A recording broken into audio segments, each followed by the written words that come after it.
depois passou, que é mostrar-vos um bocado para que é que isto serve, para vocês terem uma ideia para que é que, o que é que se pode fazer com isto. E o que é que nós fazemos aqui. Também, portanto, digamos, quando eu estou a falar, quando eu vos falo das coisas, onde é que eu fui buscar a minha inspiração. O computador está aqui um bocado a pensar assim aqui. Lá.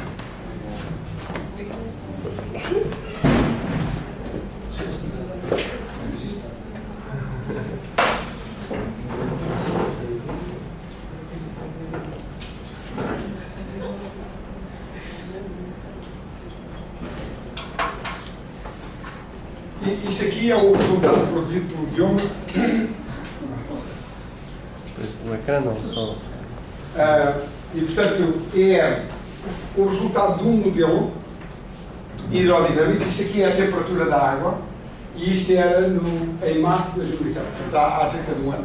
Isto é um modelo que corre, todas as semanas corre, para fazer previsões para uma semana, para mais uma semana. E portanto,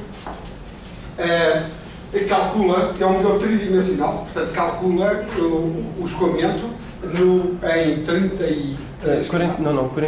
42 camadas, portanto divide o oceano em 42 camadas, as mais finas à superfície, e força o escoamento com o vento à superfície e com as diferenças de densidade da água. Portanto, vocês sabem que a água, quando está mais quente, é menos densa, e sendo menos densa, tende a ficar à superfície. E, portanto, se vocês puserem águas com duas densidades diferentes, uma ao lado da outra, a menos densa é mais leve, faz menos pressão, e portanto, não consegue equilibrar a mais densa. Se estiver aqui deste lado, a mais densa, para a mesma profundidade, faria mais pressão, e então empurraria a menos densa para a direita. A menos densa que está à direita vai ter que subir, e portanto, se eu puser duas densidades, uma aqui e outra aqui, se esta aqui for um ρ1 e um ρ2 menor que ρ1, então o que acontece é que aqui no fundo, por exemplo, aqui deste lado, tenho uma pressão, se tiver uma profundidade aqui H, tenho aqui uma pressão no fundo que é ρ1 G vezes H. E aqui tenho no fundo uma pressão que é ρ2 GH. E portanto, se o ρ1 for maior do que o ρ2, a pressão deste lado é maior do que a pressão deste lado. E então, uma pressão de fluido que aqui esteja tem maior pressão daqui do que daqui, vai se deslocar para este lado. E então, este fluido mais denso desloca-se para a direita. Quando se desloca para a direita, obriga o fluido menos denso a subir. Portanto, o fluido menos denso sobe. Quando o fluido menos denso sobe, cria aqui um desnível.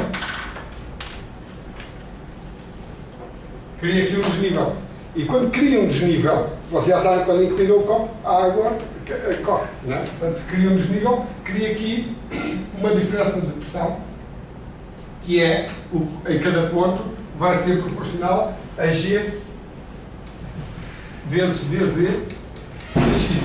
Portanto, cria uma diferença de pressão, e então esta água desloca-se para este lado. E quando se desloca para este lado, faz aumentar a pressão daqui. E quando aumenta a pressão daqui, esta água desloca-se para ali. Portanto, o que vai acontecer é que se eu puser esta água assim, ao fim de algum tempo, esta água vai estar assim. Não é? Portanto, a água mais densa vai para baixo. Portanto, isto é o que vocês já sabem. E isto é o que se passa no oceano. No oceano, o Sol aquece a água no Equador. Quando aquece a água, baixa-lhe a densidade. E quando baixa a densidade, baixa a pressão. E portanto, o Equador passa a ser isto aqui.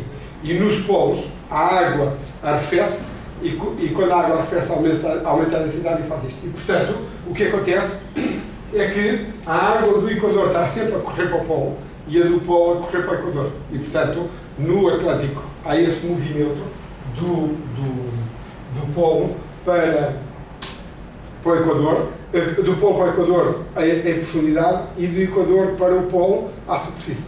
Isto é um mecanismo que existe sempre. Depois, sobreposto a isto, há o efeito do vento e isto faz a corrente quente do Golfo e faz aquelas coisas todas que vocês já aprenderam sobre o clima atlântico. Portanto, os oceanos são um veículo de transporte de calor da zona tropical para a zona polar. Quanto maior for a zona de arrefecimento junto ao polo, mais eficaz é este mecanismo. Portanto, quanto mais eu arrefecer junto ao polo, mais densidade eu crio junto ao polo, e então mais isto acelera. E é por isso que o Atlântico Norte tem um clima diferente do Atlântico Sul. Quando se fala do Ártico, há pessoas que vão ir ao Ártico de inverno, ao Polo Norte de inverno deve ser difícil. Mas de verão pode-se ir bastante perto do Polo e é relativamente fácil de ir ao Polo. Quando se fala assim de uma grande odisseia de ir ao Polo, é ao Polo Sul, na Antártida. Na Antártida é que aquilo é mesmo frio. E é mesmo frio porquê? Porque é um continente, a Antártida é um continente muito grande. Como é um continente muito grande, tem uma zona de arrefecimento do mar que é menor, então tem menos transporte de calor da zona tropical para a zona polar. No Atlântico Norte temos muito mais transporte de calor para a zona polar e, portanto, temos um clima no Atlântico Norte que é muito melhor do que em qualquer outro sítio. No Pacífico, o Pacífico é muito grande, mas a norte tem o Estreito de Bering que não deixa passar quase nada para norte e, portanto,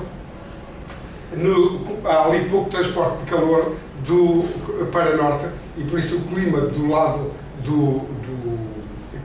da Ásia, é ali na zona, na Sibéria, aquilo é muito pior do que aqui na Europa. Portanto, a Europa tem mesmo o melhor clima, graças à corrente do Golfo e graças a este mecanismo que faz transportar calor do polo para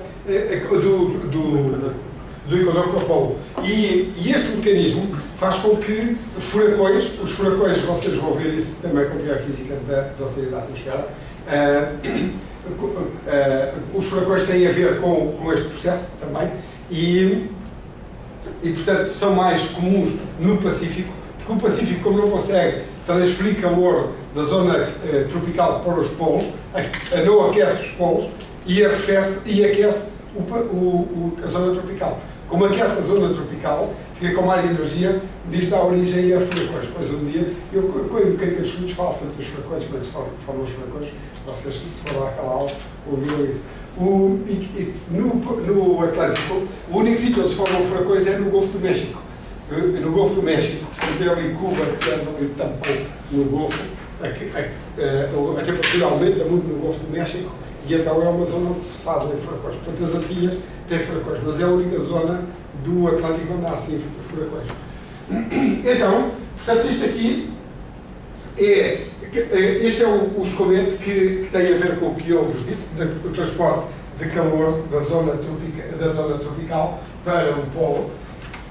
Ao opor-se a este escoamento, portanto, normalmente a água quente vem de sul para norte, só não vem sempre de sul para norte se existir um mecanismo qualquer que contrarie este. E o mecanismo que contraria este é o vento. Portanto, o vento, nós temos aqui o vento que sopra ao contrário, o vento sopra normalmente de norte, especialmente no verão. E, portanto, o vento, quando sopra de norte, arrasta a água para sul. E, portanto, este é um mecanismo típico de inverno, quando o vento ou sopra de sul ou não há muito vento. Quando temos nortada, que é o típico aqui em Portugal, temos um escoamento à superfície de norte para sul, que depois dá origem ao poel e aquelas coisas todas. Portanto, mas este portanto, o vento também só atua na superfície do oceano, não é? Por muitos esforços não consegue atuar, o vento atua na superfície do oceano, por difusão consegue atuar nos primeiros 200 metros do oceano, mas depois, nos outros 4.800 metros que tem o Atlântico, o vento já não consegue mexer. E, portanto, a maior parte do Atlântico tem, o escoamento no Atlântico é, grosso modo, devido à densidade, a diferenças de densidade, exceto à superfície, em que o vento atua e, portanto, e o que acontece à superfície depende do vento também. Depois, em cima disso, há a maré, mas a maré faz simplesmente oscilar a água do mar e não tem grande importância no meio do oceano. Quando a maré vai ter importância é junto à terra. Portanto, nos estuários, quando eu tenho uma baía qualquer, quando o nível no mar desce 2 metros, 2 metros é muito na quantidade de água que está naquela baía. O estuário do Tejo tem uma profundidade aí de 6 metros. Quando eu lhe tiro 2 metros de água, retiro 1/3 da água que está dentro do estuário. Quando eu retiro 1/3 da água que está dentro do estuário, eu tenho que produzir velocidades grandes. Portanto, a maré, quando eu tenho zonas pouco profundas, a maré que faz movimentar, digamos, a água movimentada pela maré, passa a ser uma quantidade importante da água que está naquela baía e, portanto, dá velocidades grandes. Todos conhecemos, não é? Quando nós para sítios, quando estamos aqui no Tejo, no sítio qualquer, no estuário, as correntes de maré são importantes. Junto à costa, também podem ser importantes quando a profundidade é pequena. Agora, se eu mover 2 metros de água no Oceano Atlântico, que tem 5.000 metros de profundidade, aquilo não afeta nada, quase não se nota, portanto, aquilo é uma oscilaçãozinha que ali está. Portanto, então, isto como é que é feito? É um modelo hidrodinâmico, portanto, falamos aqui do problema de fluidos, de forças, e isto é um modelo hidrodinâmico, é um problema de fluidos, e associado ao problema que tem associado, portanto, uma equação, ou equações para as velocidades, o U, V e o W, e tem associada uma equação para o Rho, ou tem que calcular o Rho, porque o Rho é um mecanismo que força isto tudo. E a densidade da água do mar depende da temperatura, depende da salinidade e depende da pressão. E, portanto, eu para calcular o Rho, tenho que a pressão depende da profundidade, para calcular o Rho, preciso calcular a temperatura e a salinidade. A pressão acaba por não ter importância no meio disto tudo, porque quando eu estou a 5.000 metros de profundidade, digamos, a água é toda comprimida mais ou menos da mesma maneira, e, portanto, a variação do Rho devido à pressão é pouco importante. E, portanto, o Rho varia no oceano devido à temperatura e à salinidade. E, portanto, aquela equação que eu vos falei na quarta-feira, da direção de difusão, é fundamental para eu resolver este modelo. E, portanto, depois outra coisa que eu não vos falei ainda, mas vocês já sabem que as equações diferenciais precisam de condições de fronteira para serem resolvidas e se variarem em termos de condições iniciais. As condições de fronteira, portanto, são aqui ao longo desta linha, e na fronteira sólida, mas na fronteira sólida é fácil eu dizer qual é a condição de fronteira. É dizer que ali não há escoamento através daquela fronteira e está o problema resolvido. Mas na fronteira aberta eu tenho de dar condições de fronteira. E na equação que nós escrevemos no último dia, aparecia-nos sempre, quando escrevemos chegámos à equação final, aparecia-nos um C no ponto I em T mais delta T, menos o C no ponto I em T, sobre delta T, e igual ou mais um U vezes C em I menos 1, por exemplo, ou C em mais 1, menos C em menos 1, em T, sobre 2 delta X, portanto isto era concentrações centrais, igual à difusão. E, portanto, a concentração num ponto I vai ser sempre função, porque aparecem derivadas no espaço, da concentração nos vizinhos. E, portanto, isto obriga, quando eu tenho várias células, este ponto I vai depender do I menos 1 e do I mais 1. E não tem problema, eu escrevo uma equação para o ponto I, escrevo uma equação igual para o ponto I mais 1, para o ponto I menos 1 e vou resolver o problema. Só não consigo resolver o problema quando? Não consigo resolver o problema quando chego ao primeiro ponto. O primeiro ponto depende do que está à frente e depende do que está atrás. Mas o que está atrás já está fora do meu domínio. Portanto, se este é o primeiro ponto que eu quero calcular, eu aqui, para este ponto aqui, eu não tenho equação, porque ele está do lado de fora. E, portanto, eu tenho que impor aqui uma condição de fronteira. Portanto, que eram as condições de fronteira que vocês tinham que dar, sempre que resolver a equação diferencial, precisavam de integrar a equação e precisavam de incluir lá a condição de fronteira. Portanto, a condição de fronteira, quando se resolve numericamente, também tem que aparecer. E aparece assim. Portanto, na prática, isto significa o quê? Quando a água está a entrar para dentro do domínio, quando a água está a entrar para dentro daquele retângulo, eu tenho de lhe dizer com que temperatura e com que salinidade é que ela está a entrar. Senão, nunca posso calcular a minha temperatura do lado de dentro. Portanto, se eu não souber se a água está a entrar para aqui, Se eu não souber com que temperatura é que ela entra, eu nunca vou saber que temperatura é que pode ter dentro do domínio. Portanto, é a condição de fronteira. Então, para este modelo, eu tenho que lhe dar condições de fronteira. Mas eu só quero resolver este tocado junto a Portugal. Então, como é que eu vou, onde é que eu vou buscar as condições de fronteira? Só tenho duas possibilidades. Ou vou buscar as medidas, e há alguém que está a medir a temperatura, e portanto, se alguém medir, eu tenho o valor, então o problema é resolvido. Ou então, mas eu não tenho quem esteja ali a medir, não tenho ninguém para medir ali, porque tinha que pôr ali uma quantidade de coisas. A única coisa que possa medir a temperatura naquela zona toda é um satélite. Mas o satélite só consegue medir a temperatura mesmo da superfície do oceano. Não consegue medir embaixo. Então, a melhor maneira de resolver este problema é encaixar este modelo num modelo maior. Se eu tiver um modelo para o mundo todo, então, nesse caso, eu já posso ir à solução desse modelo e ir lá buscar os valores que eu quero impor na minha fronteira. E passo para este modelo local, posso pôr uma malha mais fina, calculo tudo com mais precisão e portanto, tenho uma melhor fronteira. E é isso que nós fazemos, encaixamos este modelo num modelo francês que corre para o mundo todo, de uma instituição chamada Mercator, que foi criada mesmo para isso, para fazer um modelo para o mundo todo. E a passagem de um modelo grande para um modelo pequeno normalmente chama-se o downscaling. Quando a pessoa faz downscaling, passa de um modelo com um passo espacial muito grande para um modelo com um passo espacial mais pequeno e então tem uma solução mais precisa. Além disso, diz. Só uma coisa, então quando temos os modelos para o mundo todo, como é que é as condições de fronteira dadas? Nesse caso já não tem problema de fronteira aberta, porque aquilo é tudo fechado. E o que é que me faz falta para correr o mundo todo? Então, o que é que depende da temperatura? Vocês estão sempre aí a ouvir falar do aquecimento global. Portanto, a temperatura é a função do calor que vem do Sol. Portanto, eu tenho que dar para um modelo oceânico para o mundo todo, a condição de fronteira que eu preciso é a interação com a atmosfera. Portanto, tenho que lhe dar a radiação solar em cada ponto e tenho que lhe dar os fluxos de calor da atmosfera para o oceano e tenho que calcular os fluxos de calor do oceano para a atmosfera, em função da temperatura da atmosfera e da umidade da atmosfera. E, portanto, como esses fluxos de calor também afetam a atmosfera, os modelos perfeitos vão ser os modelos que correm de forma acoplada ao oceano e atmosfera. E é por isso que esta Mercator tem o estatuto de uma empresa pública, que tem umas 50 pessoas e tem uns 8 sócios. Portanto, há 8 instituições que criaram esta e uma delas é a Météo France. Portanto, é a empresa de meteorologia, o Instituto de Meteorologia francês, que precisa da temperatura do oceano, que promoveu a criação desta instituição.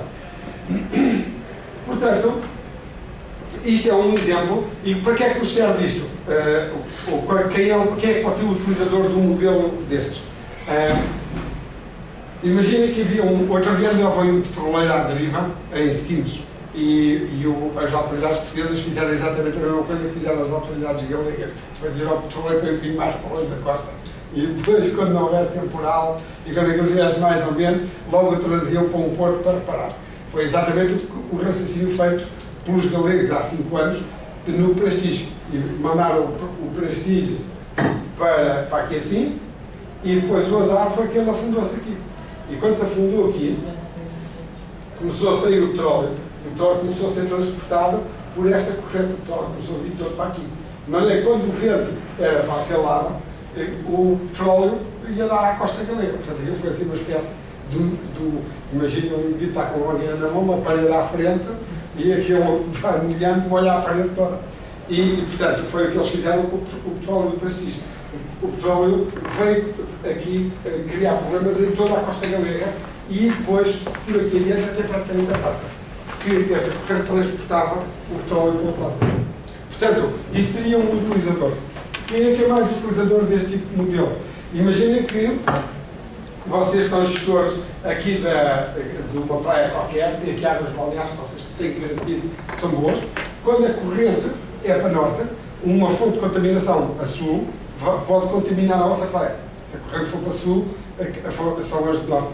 E, portanto, a qualidade da água de uma praia depende das porcarias que a pessoa descarrega na praia diretamente ou que descarrega em zonas vizinhas e que podem ir afetar aquela praia. Então, para o gestor da praia, para poder saber se a praia vai estar boa ou não, precisa de saber o que é que vai acontecer à poluição que é descarregada na zona de influência da praia.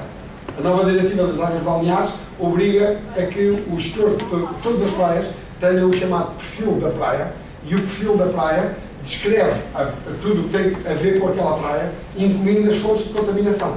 E o gestor da praia deve ir monitorizar as fontes para saber se vai ter água de má qualidade ou não.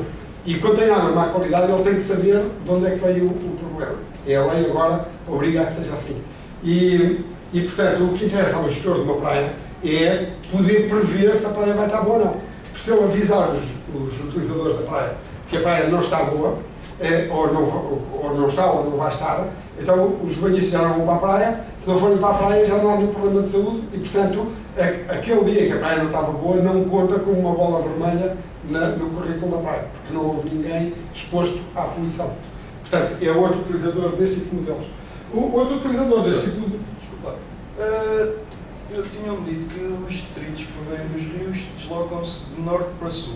Mas isso está em contradição com o que o professor está a dizer. Pois, sempre que alguém dá uma informação assim muito simples, está errado. Não está errado, não, só está certo de vez em quando. É como o relógio. Sabe qual é que é o relógio que dá horas certas com mais frequência? Está parado. É o que está parado. Dá horas certas 2 vezes por dia. Portanto, quando a informação é uma informação muito simples e normalmente, portanto, se eu disser o meu relógio é ótimo, dá horas certas 2 vezes por dia, é porque está parado. Então o que é que acontece aqui? Porquê é que os rios vão para norte ou vão para sul? Neste mecanismo que eu disse aqui, e é aquilo que está ali, os rios vão para norte. Quando foi um acidente da ponte entre os rios, onde é que foram buscar os corpos dos desgraçados que iam no autocarro? Não se lembram? Foi à Galiza. Aquele andava à procura deles ali na Foz do Douro, não sei o quê, e apareceu o primeiro aqui na zona de Finisterra. Portanto, naquele dia não era para sul, era mesmo para norte. E então, porquê é que normalmente os rios vão para norte? Há este processo aqui que faz com que o escoamento seja normalmente para norte. Só é para sul quando? Só é para sul quando o vento sopra de norte. Se o vento soprar de norte, a pluma do rio, o vento cria o escoamento para sul e à superfície. Como o rio, a água que sai do rio é menos densa, ela tende a vir à superfície. E então, quando é atuada pelo vento, ela tende a vir para sul, efetivamente. E, portanto, o vento, se eu falar só do vento, e do vento dominante em Portugal, mas o vento dominante quer dizer que é dominante porque está, na maior parte dos dias ele está lá, mas não está lá sempre. Portanto, quando o vento é para sul, o vento tende a trazer a pluma do rio para sul. Se não houver vento, é este escoamento que está lá sempre, porque este movimento do polo para o Equador demora cerca de 5.000 anos. Portanto, um balde de água que se afunda no polo, que vai para o fundo do oceano, fica no fundo do oceano com uma densidade maior e, portanto, demora muito tempo a vir até cá acima. Portanto, este escoamento no oceano é um escoamento lento. Portanto, é uma coisa que ele vai mudando e tem oscilações e tem tudo, mas é mais ou menos permanente. Portanto, ele é modificado à superfície pelo vento. Outra razão para os rios irem para o norte é que, quando eu tenho um escoamento de maré, eu tenho aqui a costa portuguesa, eu agora tenho aqui o estuário do Tejo e tenho o escoamento na vazante. Eu, aliás, tenho vazante e tenho enchente, não é? E tenho aqui um efeito que é o efeito Coriolis. O efeito Coriolis, vocês não jogaram física da atmosfera? Oceanos, já. Física dos oceanos. Dos oceanos já jogaram. Pronto. Então já sabem que há uma coisa chamada Coriolis. E o Coriolis faz o que é o escoamento? Para a direita. E, portanto, quando a água entra no estuário, ela tende a entrar por este lado, e aí não tem problemas de lidar por isso, porque o estuário é estreito. Mas quando a água sai do estuário, ela sai assim, e depois o Coriolis deflete para a direita. Portanto, O efeito da maré, aqui, na embocadura dos estuários, faz com que o escoamento vazante seja para a direita. E, portanto, o único mecanismo para transportar a água para sul, na nossa costa, é o vento. Se o vento estiver lá, os outros são todos para levar para o norte. E quanto maior for esta velocidade, mais é a força para a direita. Portanto, então, se o caudal for muito forte, foi o que aconteceu lá no tal acidente entre os rios, esta água sai com muita velocidade, vai para longe da costa, mas acaba sempre por virar para a direita. E vira para a direita com uma força que é tanto maior quanto maior for esta velocidade. Portanto, ela vem para a direita e depois vai por aqui em cima. E depois, como vem para o norte, quando ela vai para o norte, tem o Coriolis que obriga a vir para a direita, portanto, a água dos rios vai para o norte e encostadinha à terra. E foi por isso que os corpos vieram quase a ajudar a terra. Porque se a água fosse aqui para dentro e não voltasse para a terra, os corpos vinham para aqui e já não voltavam à terra. Só mais uma questão. Junto à costa, onde a batimetria já é mais relevante, tem que haver alterações ao modelo. Exatamente. Ok. Portanto, então, a batimetria é outra condição de fronteira. Eu falei de uma condição de fronteira da temperatura. Eu preciso dizer quanto é que vale a temperatura na fronteira aberta. E preciso na fronteira lateral. Eu digo que não há escoamento através daquela fronteira. Agora, o que é a fronteira lateral? A fronteira lateral é uma coisa que eu não tenho nenhuma dificuldade em explicar a vocês, mas tenho muita dificuldade em explicar a um peixe. O que é a fronteira lateral? Para ele só a fundo. Não é? Então, o que é a fronteira lateral? A fronteira lateral não é nem mais nem menos do que esta linha. É a interseção do fundo com a superfície livre com o fundo. E, portanto, isso dá uma linha, que é aquela que está ali representada, mas para o peixe só existe fundo. Portanto, ali acabou o fundo naquele sítio. Para nós, começou o mar. Como nós estamos aqui deste lado, nem vemos o fundo, para nós o mar não tem fundo. Não é? Porque a pessoa depois de andar um bocadinho na praia, acaba-se o fundo do mar para nós. Portanto, então qual é a condição de fronteira no fundo? É igual à condição de fronteira lateral, é escoamento nulo através da fronteira. Não há velocidade perpendicular à fronteira. Essa é uma condição de fronteira obrigatória. Depois, a outra coisa que eu sei que acontece no fundo, e vocês também já sabem, já tiveram fluidos, é que quando eu tenho escoamento sobre uma superfície, tenho atrito. E, portanto, é a outra condição de fronteira a pôr no fundo. Podia eventualmente pôr fluxo de calor através do fundo, mas o fluxo de calor, mais coisa menos coisa, é zero através do fundo, porque já há equilíbrio entre a temperatura da água e a temperatura do fundo, portanto não há nenhum fluxo de calor. Depois há outros fluxos que eu posso ter através do fundo. Já agora, e depois, bem, isto hoje é uma aula sobre curiosidades, que é para vos interessar por estas coisas. E no fundo, o fundo se vocês olharem para o mapa aqui de Portugal, vocês veem uma coisa assim. Têm aqui terra, depois têm aqui está o oceano, tem uma zona que tem à volta de 200 metros de profundidade, e depois tem um talude, e depois tem aqui o oceano profundo, e que tem à volta de 5 km de profundidade. Portanto, o Atlântico tem uma profundidade que é tipicamente 5 km, e tem aqui uma zona de 200 metros.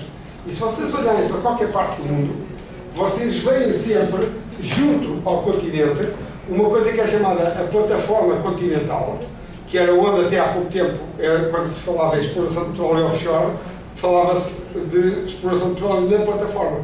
Pôr um tubo de 200 metros de profundidade, e uma plataforma ali a flutuar e tal, e um tubo de 200 metros de profundidade, para mim já era demais. Eu já tenho uma tecnologia que já não é qualquer um que diz como é que se põe um tubo para ir buscar o petróleo aqui abaixo. Portanto, eles põem aqui uma plataforma, não é?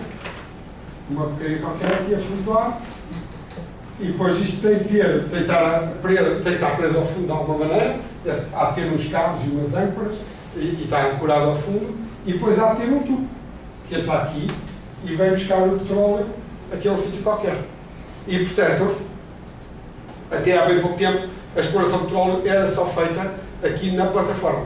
E as plataformas têm sempre à volta de 200 metros. Porquê que será que as plataformas têm 200 metros de profundidade e são mais ou menos planas? Parece que andou ali alguém a ajeitar aquilo. E tem 200 metros porque esta zona, e porquê é que tem petróleo? Isto tem petróleo porque veio aqui parar de alguma maneira matéria orgânica. Ou isto já esteve fora d'água, e então houve ali produção primária, portanto plantas que ficaram enterradas e deram origem a hidrocarbonetos, ou então houve matéria orgânica que foi produzida aqui, que foi sendo ali acumulada, mas de alguma maneira ela teve que ficar enterrada. Portanto, aquele petróleo que está debaixo do fundo é a matéria orgânica que lá está, que não foi produzida lá. Ou foi se depositando ali e foi coberto, ou, portanto, tende a haver um processo qualquer. Portanto, o que é que acontece aqui? Independentemente de tudo, suponhamos que isto aqui foi escavado. Se tivesse sido escavado, tinha de alguém escavar. Portanto, é uma maneira de fazer o planalto, é escavar. A outra maneira é eu despejar aqui sedimentos e ter um sistema de alisamento. Portanto, se eu espalhar aquilo, então faço um plano.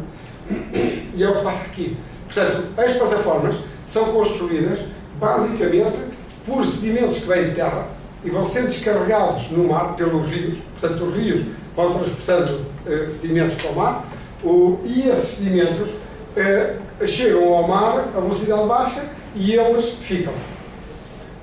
E ficam até quando? Ficam até que alguém os vá lá buscar. E quem é que os vai lá buscar? São temporais. Portanto, as ondas conseguem gerar turbulência e gerar movimento até profundidades de 200 metros. E é por isso que as plataformas têm 200 metros de profundidade. Agora, que ondas é que conseguem ir a 200 metros de profundidade? São ondas muito grandes. Mas, se me aparecer aqui um temporal de 1000 em 1000 anos, este temporal daqueles grandes pega nos sedimentos e leva. E, portanto, depois uma coisa engraçada é que se a pessoa medir a taxa de acumulação de sedimentos, portanto, então o que é que eu posso dizer? Eu posso dizer que as plataformas estão sempre a receber sedimentos. Vão recebendo sedimentos e portanto, isto estaria sempre a subir. E então eu podia medir uma taxa de assoreamento na plataforma. E os geólogos medem. E medem uma taxa e dizem isto sobe 1 milímetro por hectare, suponhamos. E então quer dizer que em 1000 anos teria subido 1 metro. Mas depois vem aqui mais abaixo, portanto o primeiro metro, suponhamos, subiu a taxa de 1 milímetro por ano. Depois vem ao segundo metro e aquele ali já subiu só a taxa de meio milímetro por ano. Então o que é que acontece? Na realidade, isto não se alterou assim tanto. O que acontece é que assim, de 1000 em 1000 anos, 5000 em 5000 anos, há assim ali um vendaval daqueles que pegam esses sedimentos aqui e levam-os embora. E depois isto recomeça outra vez a subir. E esses sedimentos vêm para aqui e caem para aqui e fazem este talude. Portanto, o talude é constituído por sedimentos que são erudidos da plataforma pelas ondas e pelas correntes e vêm para aqui e vão caindo por ali. Um dos problemas dos tipos de petróleo é quando andam aqui a explorar petróleo nesta zona, eles vão retirar petróleo aqui de baixo e eles vão mexer no fundo. Portanto, eles tiram petróleo das duas uma, ou isto fica vazio, ou isto se enche de água, ou então o fundo desce. E quando o fundo desce, eles às vezes fazem o que eles chamam landslides, portanto escorregamentos de terra. E aí podem fazer um tsunami daqueles. O mais famoso é um de Nice, em Nice há uns anos, quando andavam a fazer umas obras grandes em terra e então precisavam de descartar de sólidos, de terra, e então foram descarregar aqui assim. Então foram descarregando, aumentaram o declive e houve um dia que houve um peixe qualquer que passou ali mais depressa e aquilo escorreu tudo por ali abaixo e deu uma espécie de um tsunami ali no fundo da praça. Portanto, os flancos do petróleo têm problemas com isto. Não na plataforma, mas quando estão a explorar aqui. Atualmente, os brasileiros da Petrobras desenvolveram um método qualquer de explorar petróleo até 2000 metros de profundidade. Portanto, eles, agora, outro dia, as ações da Galp subiram aí, não sei quando, assim, de repente, 30% de dia ou 2 dias, porque tinham descoberto petróleo, não sei onde, uma coisa da Galp. Descobriram o petróleo que está a 2000 metros de profundidade e não se sabia que o petróleo lá está, porque até há pouco tempo ninguém ia fazer prospeção a 2.000 metros, porque depois também não eram capazes de explorar. Mas agora eles já conseguem ir até, portanto já conseguem pôr duas vezes 200 metros, 2.000 metros de profundidade para buscar o petróleo. Uma pergunta, o petróleo de 2.000 metros de profundidade é gerado pelos sedimentos, portanto pela sedimentação, não é? Deve ser. Eu penso que sim, eu não sei, mas eu penso que sim, porque a 2.000 metros de profundidade aquilo provavelmente nunca esteve cá em cima. Pois. E portanto tem que ser matéria orgânica que é produzida aqui e que vai descendo, ou matéria orgânica que é produzida no mar e desce, ou matéria orgânica que é descarregada aqui por rios e neste processo vem vindo cá para baixo e vai ficando ali enterrada e depois acaba por dar o petróleo. Então o que é que faz mover isto? Portanto, então, os clientes para este tipo de modelo então, são coisas que têm a ver com acidentes, portanto petróleo, ou coisas que têm a ver com poluição que já a pessoa precisa conhecer bem a velocidade, ou então as pescas. As pescas, portanto, a biologia do oceano depende da disponibilidade de sedimentos e de nutrientes, e os nutrientes estão no fundo do oceano. Já agora, para vocês perceberem um bocadinho melhor isto, ou saberem mais um bocadinho disto, portanto, as ondas que vão aplanar aqui a plataforma são também as mesmas ondas que misturam a água aqui.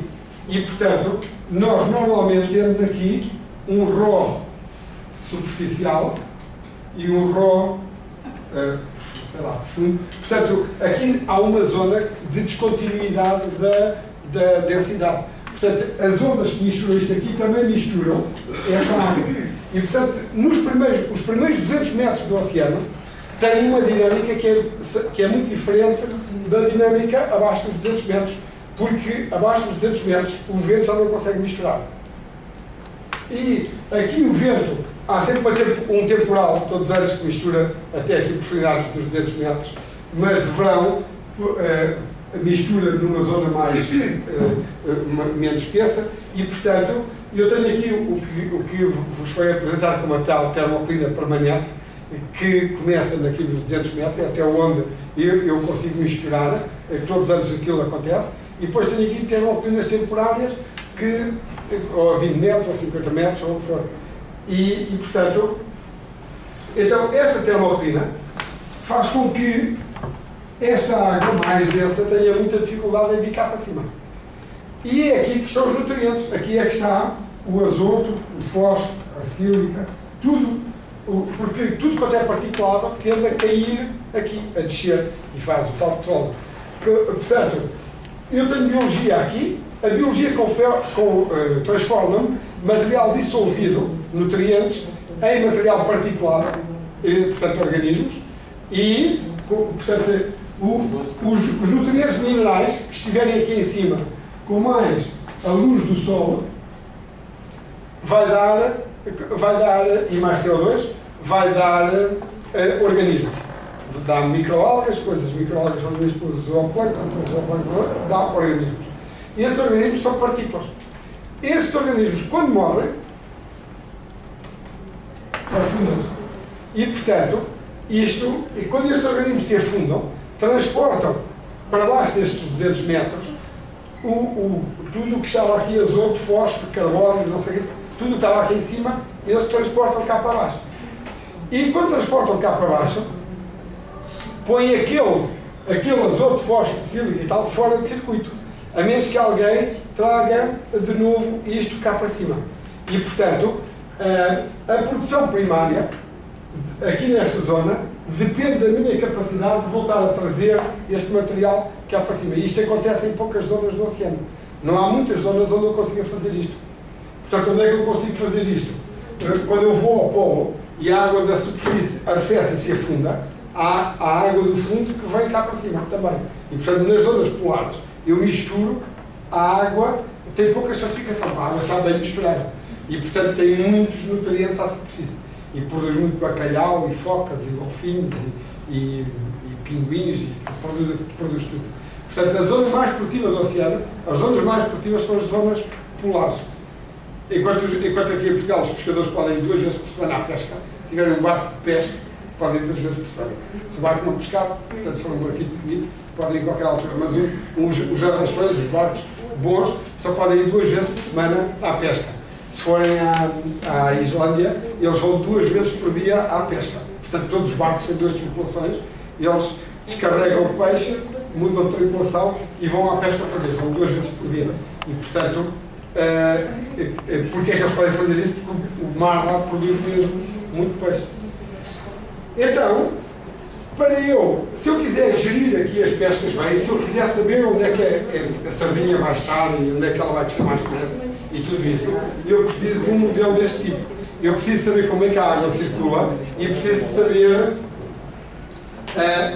como é que a água do fundo vai para a superfície. Portanto, então, os 3 utilizadores deste tipo de modelo são, ou 4 se eu juntar a meteorologia. A meteorologia, porque é que eu tenho nevoeiros na costa da Caparica, aqui a norte da Ericeira, as praias a norte do Tejo todas têm nevoeiros. É muito fácil por aqui ver porque é que há nevoeiro aqui. A água quente passa aqui mais ao largo. E isto é no inverno, que eu não tenho o vento sul a empurrar a água, o vento norte a empurrar a água norte para sul. Mas a situação típica em Portugal, que é no inverno, isto é mesmo no verão, é a água mais quente ao largo e a água mais fria junto à costa. Se vocês tiverem vento que vem daqui, o vento passa pela água quente e evapora a água. A água está mais quente e evapora mais água. Depois, o vento passa aqui por esta língua da água fria e arrefece. E quando arrefece, condensa vapor de água. E depois, quando chega à terra, já traz nevoeiro. Portanto, os nevoeiros, que são típicos das praias a norte do Tejo, aqui, são consequência desta diferença de temperaturas. E, portanto, a meteorologia, em teoria, seria um consumidor deste modelo também. Em teoria, se o Instituto de Meteorologia Português fosse mais dinâmico, precisaria de um modelo deste tipo. E, portanto, temos os acidentes e depois temos a biologia. São os consumidores disto. Pronto, depois nós podemos ir continuando aqui a fazer o tal downscaling. Portanto, isto aqui é uma malha já mais fina. E podemos continuar por aí adiante e ir até aos Tejo. Este modelo aqui não está ligado no outro, mas, portanto, aqui temos a maré do Tejo e aqui a cor, neste caso, é clorofila. Portanto, isto é um modelo ecológico que está a funcionar para o Tejo. E, portanto, a zona onde se produz mais clorofila é na zona no interior do estuário, porque não tanto porque tem aqui mais nutrientes, portanto há mais nutrientes na zona do tanto porque o estuário, o rio deságua ali e traz nutrientes para aqui. Mas a grande razão para haver aqui maior concentração de nutrientes é que é uma zona menos profunda e, portanto, a água está mais perto da superfície. E estando mais perto da superfície, tem mais luz. Essa é uma razão. E a outra grande razão é que é o chamado tempo de residência. Isto é, a água que está aqui nesta zona do estuário demora 1 mês até sair do estuário. Ela anda aqui com a maré para baixo e para cima e vai-se misturando e vai-se deslocando e demora 1 mês a sair. Enquanto que a água que está aqui é uma mistura de água do estuário e água do mar. E, portanto, esta sai mais depressa. E, portanto, eu tenho aqui 2 massas de água, uma com clorofila, outra no oceano sem clorofila, e elas estão a misturar-se uma com a outra, e, portanto, eu tenho um gradiente de concentração de tudo. Tenho um gradiente de salinidade, aqui a água é doce, aqui a água é salgada, tenho um gradiente de temperatura, tenho um gradiente de clorofila, um gradiente de nutrientes, sedimentos, tudo. Portanto, é por isso que os estuários são chamados zonas de mistura ou águas de transição.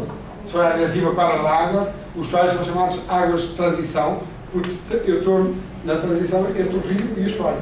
E quando estou a transitar, portanto, eu estou a misturar. Portanto, isto aqui é a coluna do emissário submarino da guia. Portanto, isto aqui é a Baía de Cascais. Portanto, isto é um zoom para esta zona. E aqui é a coluna do emissário que anda para um lado e para o outro com a maré. E, portanto, a água que é descarregada através do emissário vai se misturando na água do mar. e os nutrientes são descarregados, vão ser consumidos. Portanto, vocês veem aqui do lado do mar, há muito menos nutrientes do que dentro do estuário, portanto há menos produção de clorofila. E é por isso que a pluma está ali e não se vê, quando se descarrega, há uma má vontade grande sempre de descarregar coisas no mar. Portanto, porque a pessoa confunde o descarregar no mar com o descarregar na costa, ali ao pé da praia, onde aquilo nos causa sempre problemas. Portanto, se a pessoa descarregar os esgotos no mesmo sítio onde quer ir para dentro de água, aquilo dá problema de certeza. Mas descarregar o esgoto longe da costa, a 3.000 metros, 30, 40 metros de profundidade, não tem grande problema, porque esta água, quando sai tem um difusor de 400 metros, quando a água sai daquele difusor e vai subindo, porque é menos densa, vai subindo, e durante a ascensão vai-se misturando com a água que está à volta. E cada litro de água de esgoto mistura-se mais coisa menos coisa em 1000 litros de água do mar.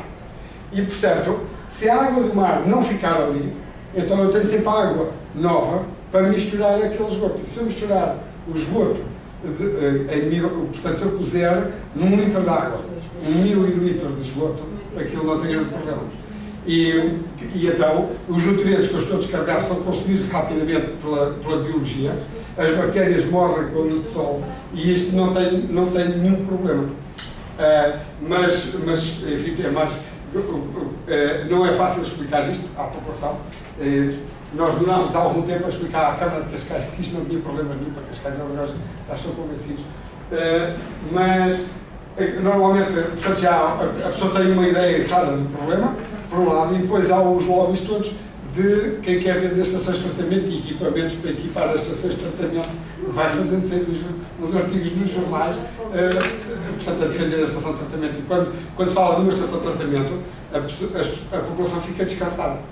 Mas a estação de tratamento não trata. Aquilo é uma estação de separação. Vocês tiveram uma disciplina de processo de separação e sabem que uma estação de tratamento. E o Lavoisier já disse que, lá descobriu que nada se ganha, nada se perde, tudo se transforma. Portanto, eu quando ponho, na entrada de uma estação de tratamento, tenho que há sítios que são as estações de depuração, que é um nome assim mais perto da realidade, há sítios de países. Eu quando tenho uma estação de depuração ou tratamento, eu ponho na entrada água com substâncias que eu não quero na água e depois na saída tenho água mais limpa. Mas eu não fiz desaparecer nada do que estava na água. Eu simplesmente removi coisas que estavam na água para pôr noutro compartimento. Mas aquilo que entra na etar, de acordo com o Lavoisier, não é? O que entra na etar é igual ao que sai. E, portanto, aquilo que eu pus na entrada tem que sair. E o que é que eu tenho num etar? Tenho 3 saídas. Tenho água, que é a água mais pura, digamos, do que aquela que entrou. E tenho gases, e, portanto, basicamente, numa estação de tratamento, se eu tiver só tratamento secundário, o único gás que sai é CO2. Portanto, se tiver ali a oxidação, matéria orgânica. E depois, do outro lado, na parte dos sólidos, sai tudo o que não sai na água e também não passou para a atmosfera. Se eu tiver remoção de nutrientes, também sai azoto pela superfície livre. Mas, tudo o resto, eventualmente podem morrer umas quantas bactérias. E numa estação de tratamento secundário morrem 99% das bactérias. E as pessoas, se eu disser isto a um cidadão qualquer, ele diz, pois, 99% já está lá. Ontem houve um flame dos Correios, estou satisfeito porque eles só perdem 3% das cartas, se eu só fico com 1% das bactérias e ganho um pouco. Simplesmente a concentração à entrada da etar é 10 à oitava com bactérias por 100 ml. Portanto, um esgoto que se preze tem 10 à oitava bactérias por 100 ml. Se eu ficar com 1%, fico com 1 milhão. Portanto, num copo pequeno de água ainda tenho 1 milhão de bactérias. E num litro de água ainda tenho 10 milhões. Portanto, aquilo ainda tem muita bactéria. E, portanto, 1% não é nada. Porque sabe, com 10 à sexta, eu numa praia, para a praia ser boa, só posso ter, no máximo, 10 ao quadrado. Portanto, se eu tiver 10 à sexta, eu ainda estou 10.000 vezes acima da concentração que eu podia ter. Então, para eu passar para aqui, tenho que desinfetar o esgoto. Portanto, então o tratamento secundário é um tratamento que é ótimo para rios, porque basicamente o que faz o tratamento secundário é produzir CO2. Quando produz CO2, o que é que faz? Reduz uma carência em oxigênio. Portanto, porque eu pus oxigênio na água, oxidei a matéria orgânica, fiz CO2 e já não preciso tanto oxigênio no meu receptor. Se eu for descarregar num esgoto, num rio, que tem pouca água, porque não há nenhum rio muito caudaloso, nós não temos nenhum rio que seja muito caudaloso, pelo menos todo o ano. Eu estava a falar um bocado do rio que vem para norte ou para sul. Quanto é que é o caudal do Tejo? Nós temos o caudal do Tejo, são 300 metros cúbicos por segundo. Mas é um médio, porque de verão ele chega a ter 20 metros cúbicos por segundo. Se eu puser um metro cúbico de esgoto no Tejo, aquilo é uma relação 1 para 20. E provavelmente o rio não vai ter oxigênio suficiente. Se não tiver oxigênio suficiente, tudo quanto é vivo que está dentro da água morre. É logo o primeiro problema. E depois o segundo problema é a água sem oxigênio dá origem a reações anaeróbias e aqueles maus cheiros e aquelas coisas todas que a pessoa conhece. E portanto, o tratamento secundário para rios é imperativo. Tem mesmo que ser, porque nós ali não temos oxigênio. Mas se eu descarregar num volume de água deste tamanho, a água está sempre a mudar e tem montes de oxigênio. Para que é que eu ia deixar a gastar energia a pôr oxigênio na água, no metar, a oxidar a matéria orgânica? Se o meio receptor tem lá o oxigênio posto à borda, sem pagar. Porque o grande custo das hectares são bombas, é energia. Portanto, quando se fala que é preciso baixar o custo de consumo de energia para baixar a produção de CO2, uma hectare é um grande centro de produção de CO2, porque eu estou ali mesmo a oxidar a matéria orgânica, é o meu objetivo, e para eu conseguir pôr o oxigênio na água, eu tenho que arranjar aqueles agitadores. Já temos, morreu uma jovem engenheira do ambiente para um ano ou 2 anos, vocês não ouviram? Pois. Normalmente, com a engenharia do ambiente, a pessoa foi colher uma amostra numa hectare e, por qualquer motivo, caiu para dentro do tanque e morreu, desapareceu dentro do tanque. E depois tivemos de esvaziar o tanque e desapareceu. Porquê? Porque aquilo tem as tais bombas, com os agitadores, e o tanque tem de produzir uma turbulência brutal, que é para a água ser oxidada, ou para a matéria orgânica ser oxidada rapidamente. Por muito boa nadadora que ela fosse, ela não conseguia nadar contra a corrente produzida pela bomba. E onde é que ela foi parar? Ela foi arrastada até a entrada da bomba. Aqui tem uma grelha para não deixar entrar sólidos e chegou ali e parou. E, portanto, é aí que se gasta a energia nas hectares. Nas hectares, se vocês lá forem, aquilo metal, aquilo são tanques e com agitadores, com bombas para transferir água de um tanque para o outro. E, portanto, então, isto faz parte da minha catequização. Só uma dúvida, professor. Esse descarregador está-me a colocar confusão. Isto não leva a qualquer tipo de tratamento, o esgoto? Aqui leva, o tratamento que isto tem, ainda neste momento, é o chamado tratamento preliminar. E o que é um tratamento preliminar? Portanto, isto tem um tubo. Portanto, isto é uma coisa feita a engenheiro. Ainda não se fala de engenheiros do ambiente quando isto foi planeado, foi nos anos 70. Bem, começou-se a falar nessa altura. Isto tem um tubo. Isto é o fundo. Aqui é a superfície livre. Isto tem aqui uma hectare. E o tubo sai por aqui. E vem aqui a 3 km e tem uma série de furos. E por onde sai o esgoto. E depois está aqui uma pluma que se mistura e, portanto, a concentração baixa na ordem, mais ou menos coisa 1 por mil. Então, o que é que não pode ser descarregado por aqui? Isto é um tubo, não podemos descarregar nada que é tubo a tubo. Portanto, se vocês não tiverem cuidado e deixarem as pedras todas que aparecerem no cano de esgoto, se estas pedras vierem vindo por aqui, ao fim de uns quantos anos, o tubo vai estar cheio de pedras, porque as pedras depois aqui já não saem pelos furos. Portanto, os sólidos de grandes dimensões são todos removidos aqui. Qualquer que seja, é preciso removê-los aqui, em terra. E outra coisa que convém remover ali são as coisas que flutuam, porque ninguém quer ver depois aquelas porcarias todas que flutuam na zona dos esgoto. Portanto, isso também é removido aqui.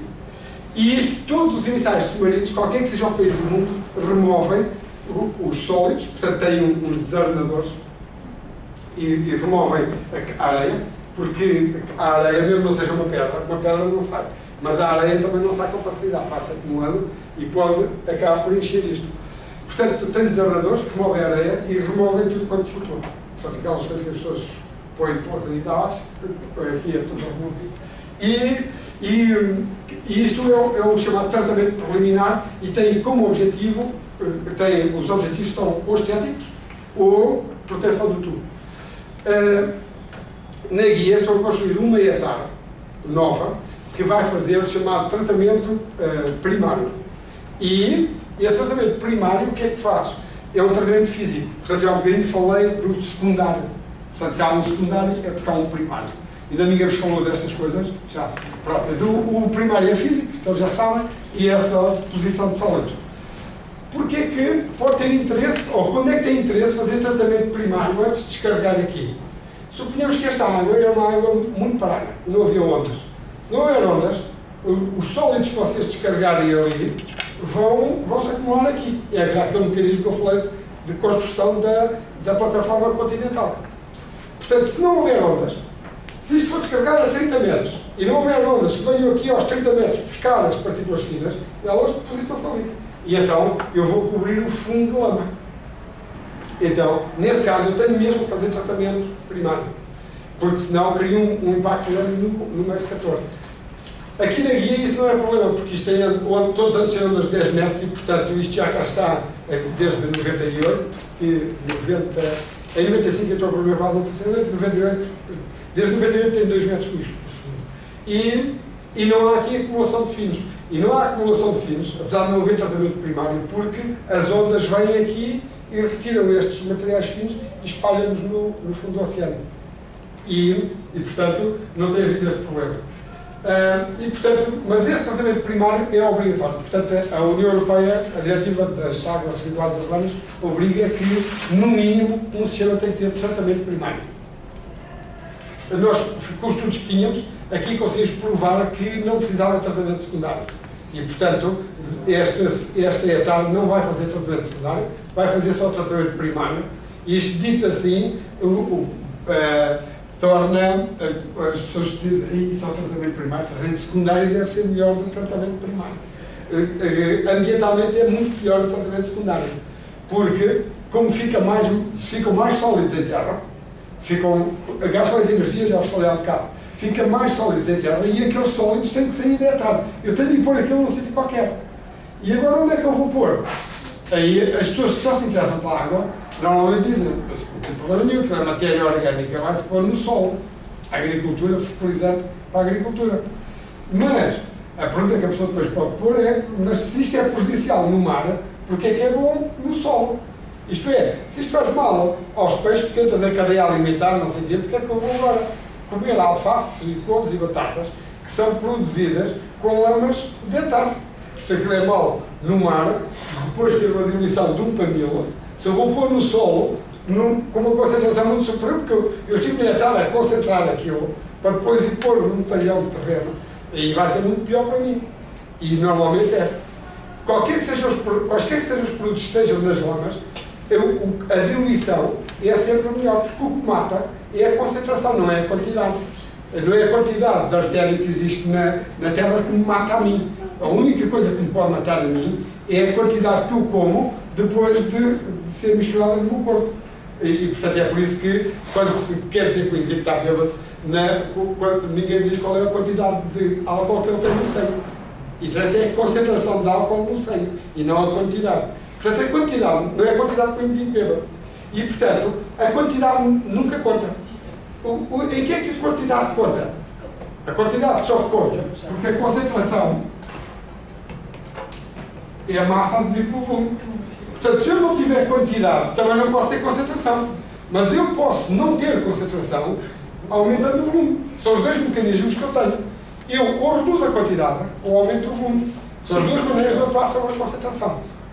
E no metar eu trabalho sobre a quantidade e removo. Portanto, o meu objetivo netar é eu só me interessa da água, não me interessa de mais nada. E então eu vou à água e retiro as coisas que eu não quero ter na água. E portanto, baixa a concentração na água, mexendo na quantidade. Outra maneira de eu fazer isto é aumentar o volume, que é a solução dos iniciais submarinos. Aumento o volume e baixa a concentração na mesma.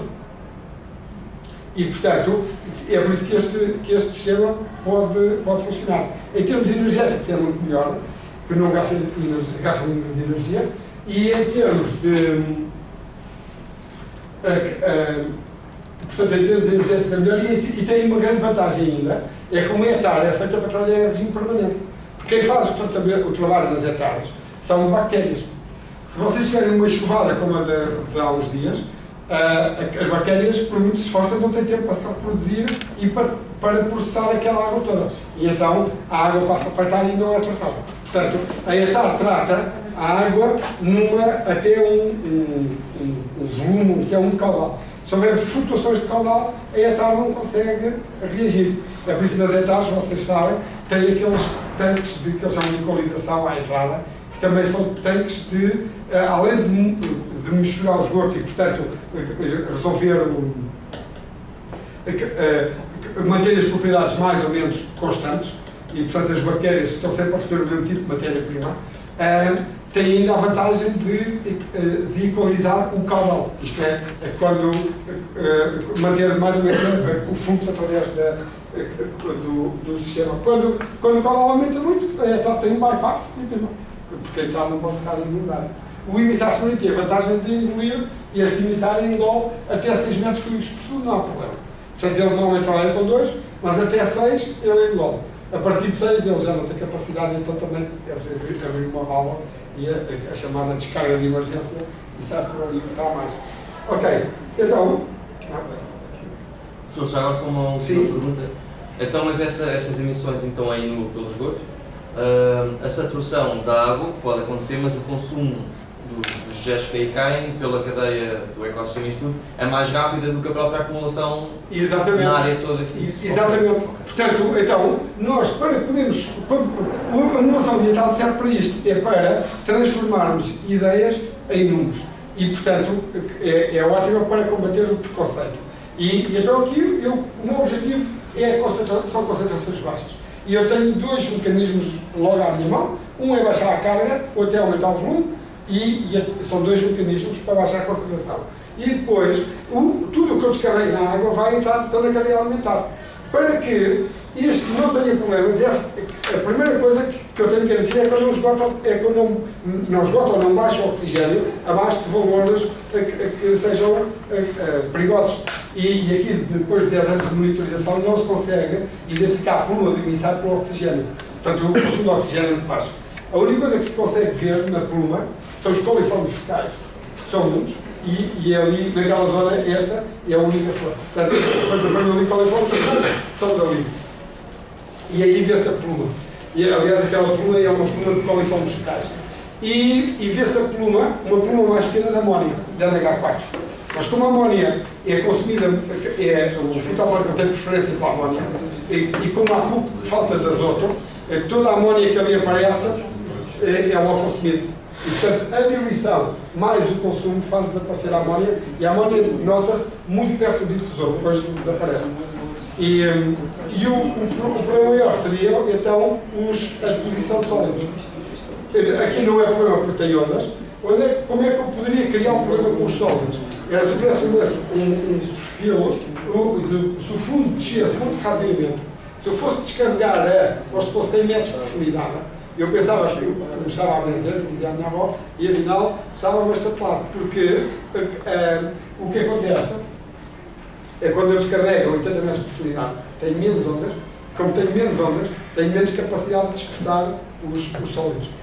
E, portanto, às vezes aparecem aqui fotografias de o que eles chamam a pilha de sedimentos na zona do difusor, e esta pilha de sedimentos, que é fotografada, portanto, está lá, é a consequência de o emissário estar a descarregar partículas, portanto, sólidos, numa zona de pouca agitação, e, portanto, onde os sólidos se podem acumular.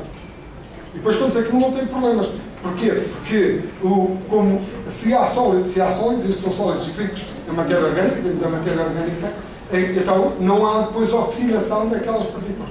E portanto, quando eu tenho uma pilha, vou ter uma data de reações anóxicas lá dentro. Então, e depois eu aqui posso ir refinando e chegar até uma praia. Portanto, isto aqui é a Baía de Cascais. Este é o tal modelo que dá as condições de fronteira para o modelo geral. Portanto, o modelo aqui da nossa costa vem buscar resultados a este modelo do Atlântico Norte. E o modelo do Atlântico Norte é um refinamento do modelo que existe para o motor. Portanto, o Mercator tem um modelo para o motor com uma resolução de 1/4 grau. 1/4 grau são 25 km. E para o mundo todo. Depois aqui tem uma resolução de canal de 8 km. O 4 grau depende da latitude onde está. Portanto, e depois nós vamos refinando e, portanto, assim nós podemos chegar até à Praia da Rainha em Cascais. Portanto, isto é a prova do Vocês, que eu já falei ali há um bocadinho. E depois, portanto, então, isto foi uma apresentação que eu fiz há tempos numa universidade em França. Normalmente, a preocupação que nós temos, ou o problema que nós temos, tem a ver com as condições de fronteira. Eu, como tenho problemas com as condições de fronteira, tenho que começar por modelos muito grandes e depois vou aproximando da zona que eu quero. E este é o grande objetivo que nós temos aqui, como engenheiros, queremos aqui chegar. Mas depois, quanto mais fino é o modelo, maior é a quantidade de informação que o modelo produz. E o modelo mais simples é aquele que o vosso colega estava ali a dizer: as plumas do Rio vão ser para sul. É o modelo mais simples, é uma frase, está tudo. Mas esse modelo normalmente está mal, e o modelo real é um modelo em que nós temos que caracterizar a variabilidade. E então, eu posso falar de variabilidade espacial aqui, mas de variabilidade temporal. Isto aqui, não estava aqui, mas estas distribuições variam ao longo do ano. De inverno uma coisa, na primavera outra, no verão, aquilo muda todos os dias. E, portanto, eu a certa altura preciso de condensar a informação, para depois fazer uma frase simples que a pessoa memoriza. Por norte do Rio vai ser para sul. O problema é eu fazer frases simples que sejam rigorosas ainda. E então, depois da pessoa fazer um modelo, precisa ter ferramentas de pós-processamento que transformem que condensem a informação e, portanto, transformem aquela informação muito detalhada numa informação mais sintética, mas ainda com significado. Isto é um exemplo do que nós fizemos aqui com o nitrato. E, portanto, o Rio descarrega 11.600 toneladas de nitrato por ano no estuário, e o estuário descarrega no mar 15.000 toneladas de nitrato. Portanto, o estuário descarrega mais nitrato no mar do que recebe do rio. E de onde é que vem esse nitrato que descarrega mais? Uma parte vem das hectares, portanto, isto são as hectares. Aqui no norte, aqui a Alcântara descarrega 600.000 toneladas, 600 toneladas, e esta aqui 20, esta tem remoção axial, tem remoção de nutrientes. Depois esta, enfim, aqui à volta descarregamos umas quantas toneladas de azoto. E na forma de nitrato. E o que é que vai acontecendo? E depois descarregamos também matéria orgânica, que acaba por ser mineralizada no estuário e acaba por dar nitrato. E depois, se formos aqui a uma zona destas do estuário, por exemplo, esta zona aqui recebe ali do Sorraia e exporta 1.200 toneladas. Mas esta zona aqui importa nitrato. Esta zona aqui importa nitrato. Porquê? Porque é uma zona onde crescia muita clorofila e, portanto, a clorofila está a consumir nitrato e a fazer matéria orgânica, portanto, a fazer fitoplâncton. E depois, se vemos esta célula aqui, esta célula recebe 1.300 e já descarrega. Isto aqui é uma zero que falta, está ali. Este zero aqui, isto foi para aqui, uma informação. Esta célula aqui descarrega mais nitrato do que recebe. Portanto, há zonas onde eu tenho produção primária intensa e consumo nitrato. Zonas onde eu tenho remineralização e produzo nitrato. E posso fazer isto para o nitrato, para amónio, para o fitoplâncton, para tudo o que eu quiser. E aí posso dar uma visão mais integrada de como é que funciona o estuário. E basicamente o que é que se pode dizer perante esta figura? O que se pode dizer perante esta figura é que um estuário funciona como uma grande estação de tratamento. O estuário, uma hectare, quando eu digo hectare, consome matéria orgânica e portanto, converte-se carbono em CO2 para a atmosfera, mas não faz desaparecer o azoto, o fósforo, a sílica e tal. Portanto, a hectare, se não tiver remoção de nutrientes, faz sair nutrientes minerais na água. E isso depois, se eu não tiver capacidade para misturar aquela água ou para fazer baixar a concentração de nutrientes no receptor, aqueles nutrientes, quando eu junto com a luz do sol, fazem a água verde. Portanto, uma hectare é ótimo na saída, não precisa de oxigênio, se é tratamento secundário, oxideia a matéria orgânica. Mas saem os nutrientes. Então, a água do rio pode não ficar castanha, mas um bocado mais abaixo fica verde.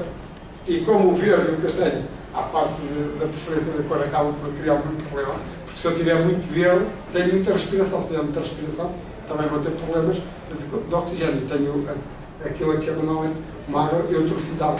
Portanto, uma água eutrofizada, mais coisa menos coisa, é uma água que tem um nível trófico muito elevado. Se tem um nível trófico muito elevado, quer dizer que tem lá muita gente dentro da água e que está tudo a respirar, e aquela gente toda a respirar consome muito oxigênio. E se consumir muito oxigênio, a zero altura, esgotam aquele recurso, depois ficam os peixes a boiar.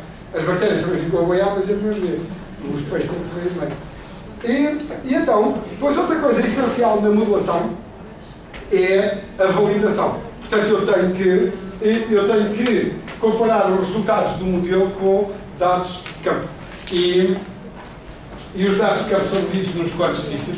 E, portanto, o modelo serve, os dados de campo servem para validar o modelo e o modelo serve para extrapolar os dados de campo. Isto é, eu meço numa dúzia de sítios no estuário e se eu tiver um modelo, além de eu conseguir explicar estas evoluções, porque é que sobe e desce e tal, ainda consigo fazer a interpolação ou explicar o que é que se passa entre duas estações de medida. Portanto, depois posso fazer isto para o oceano também. Portanto, aqui é a clorofila do satélite e aqui é o carbono produzido no modelo. Portanto, para mostrar que isto mais ou menos funciona. E isto aqui são ondas num porto que é mesmo no estuário do Douro. Isto é o Douro, isto ainda não está construído. E isto aqui é o molho norte, o Porto de Matosinhos é para aqui assim. E aqui a intenção é fazer um molho que deu para uma polémica das grandes. E então o molho que agora está a ser construído, acho que está a ser construído, é este aqui, que é um molho paralelo à costa, que é para não ter impacto visual para quem está do lado norte. Portanto, quem está do lado norte quase não vê este molho. Isto é um estudo feito com o modelo que nós temos aqui, que desenvolvemos aqui, e foi feito aqui por uma pequena empresa que é um spin-off aqui portanto, gente mais nova que eu, que começou a trabalhar comigo e vivem disto. Portanto, isto são ondas com dois rumos e a ideia é ver como é que as ondas se propagam, quais são as correntes que produzem e quais são os sedimentos que vão transportar a seguir. Só pode fazer normalmente esse seguimento da forma que for. Pois a ideia aqui é não assobiar o Douro, porque o problema está na altura de falar. O problema aqui é o problema do Douro é que, como as cheias foram cortadas pelas barragens, as barragens têm capacidade de encaixe muito grande das cheias. E então o Douro exportava 1.600.000 toneladas de sedimentos por ano. E nas cheias, com as barragens todas que existem ao longo do Douro, que são muitas, as cheias foram cortadas, os picos de cheia, e a capacidade de transportar sedimentos para o lado de fora baixou. E então agora o Douro só faz chegar ao mar, ou faz chegar à zona costeira, o rio transporta só 200.000 toneladas. Essas 200.000 toneladas, como não têm picos para serem expulsas, ficam aqui na zona da embocadura. E este molho tem como objetivo também acelerar o movimento ali na zona da embocadura, a velocidade, para que aquelas 200.000 toneladas saiam. Porque elas, como não saem por elas, alguém tem de ir lá para tirá-las. E vai lá uma draga, anda lá sempre a dragar. E E, portanto, depois vai descarregar aqui num sítio qualquer. Se elas saírem, depois são transportadas para sul e vão evitar a erosão costeira. Aquele problema da erosão costeira de que se fala ao longo da nossa costa tem a ver com as barragens. As barragens realmente têm este impacto. Este é um dos preços que se paga para ter água e energia. A capacidade, as ondas ao longo da nossa costa conseguem transportar 1 milhão de sedimentos, 1 milhão de cúbicos de sedimentos por ano para sul. E se eu não puser lá 1 milhão de sedimentos, 1 milhão de metros cúbicos por ano, de sedimentos novos, as ondas vão aos que lá estão e levam aqueles. Elas não têm diferença, elas levam o que está na praia. Se eu não puser lá sedimentos novos, a praia vai emagrecer, mas à altura não tem praia. Pronto, isto agora vem aqui para cima. E depois, a mesma coisa que eu faço ali posso fazer em esse calmo. A mesma coisa que eu faço num estuário ou no mar, eu posso fazer em terra. Isto é uma bacia hidrográfica, aqui não se está a ver bem. Isto é a chuva, isto aqui é uma rede de rios, isto é uma albufeira, e portanto eu faço chover naquela bacia hidrográfica, produzo uns condensadores aqui, umas setas, quando chove. Isto aqui é o tempo atual, aqui, e isto é a intensidade de chuva. Quando chove, veja que vai ser mais caudal nos rios. Pois este caudal nos rios vai-me dar origem agora aqui, a cor agora são sedimentos, vai-me dar origem a sedimentos, os sedimentos são transportados para a albufeira e depois depositam-se dentro da albufeira. Portanto, nós temos aqui dois modelos, um modelo para a bacia de drenagem e outro modelo aqui para a barragem. E pronto. E depois isto aqui é aquilo que eles querem ensinar a resolver na equação, como é que isto se faz. E depois, como é que são os programas, isto é o que o Guilherme nos vai ensinar, como é que se faz estes programas. Portanto, e se eu consigo transmitir-vos a minha mensagem, vocês no fim ainda não conseguem